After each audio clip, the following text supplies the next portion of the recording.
96% of people, even when they're referred to you, are going to go to ChatGPT or Google AI overviews and say, tell me about this person. What should I know about them? What's their specialty? What do other people say about them, etc.? And so it's incumbent upon you to try to shape that narrative, because they're going to make a decision based on what Google AI overview or ChatGPT has to say about you. So a website becomes that hub where you can start taking the book and start building that narrative, building that author brand. And at the end of the day, AI is going to look at your company website. It's going to look at your author website. It's going to integrate all that information and create a picture of who you are. And so you want to shape that picture as much as you can. And the book website gives you more freedom oftentimes than from compliance and everything, because the book is approved. So it creates a lot more creative freedom in the process. So with that, tell us from your perspective, you're the point of contact once someone wants to do a website with us. What should a person know from your point of view when it comes to building a book website? The first question they have usually is why, right? Why building a website for the book only? And the first part you already answered is to help building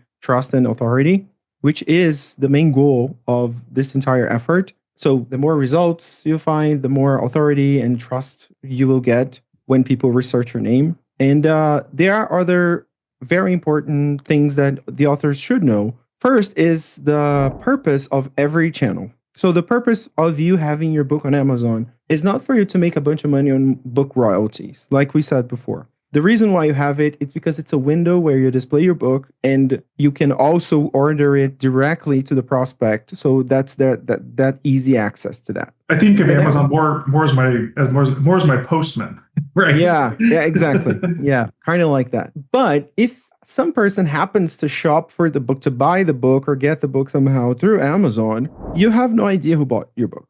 Now we know someone bought the book with our, managing dashboard. We know every sale, but we don't know who this person is. And you are in the business of, meeting people and having people read your content and reaching out to you. And you have to be able to reach out to them as well. And the website offers that. On top of more authority, a very nice place where you can, extend the design of the book, because the website is built around the aesthetic of the cover. So it even reinforces the brand. Every time that someone enters the book, they will have the opportunity. We will offer the PDF of the book and the audiobook if they sign up for it. And all they have to do is click a button, put their email there, and they will have access to the audiobook. And what happens is that email is saved, and we send a drip campaign to them through weeks to warm them up and offer a call with you. So you will build a catalog of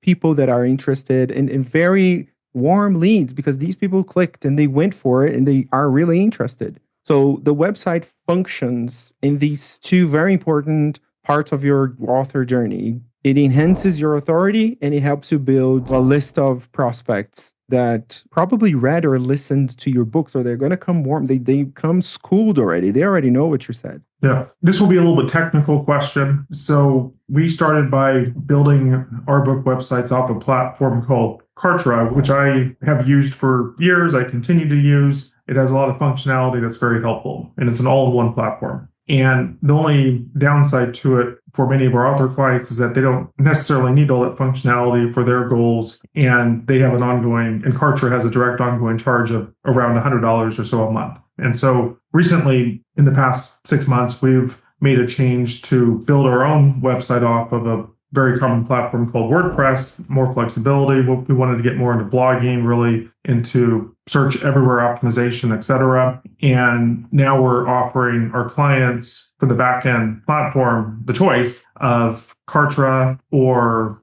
WordPress. And this is technical and, probably beyond the, but from in the easiest terms possible, what should one of our clients deciding which one, what should they know about that choice? What are the pros, cons? What do you recommend? Well, like you said, there are different approaches to the platform. Each platform offers different things. Kartra is very good at building that list of authors and sending the emails to them. Everything is simplified. You have to think about Kartra if you're trying to manage something by yourself only, and And there are other functionalities there. You can sell products, generate links for payments, things like that. Which for our business is hugely useful. I that's why I continue to use it. I use it all the time. Yeah, for us, but I think for many of our clients, that's what they don't actually end up using. Exactly. And then it's kind of a wasted potential and in some cases money because you have to pay for it on a monthly basis. Currently, most of our authors that are getting new websites, they're preferring WordPress because not only WordPress offers more power of personalization in design terms, but it also costs much less. It's a yearly payment for the premium version. It's about 10x. It's about 10 times more expensive.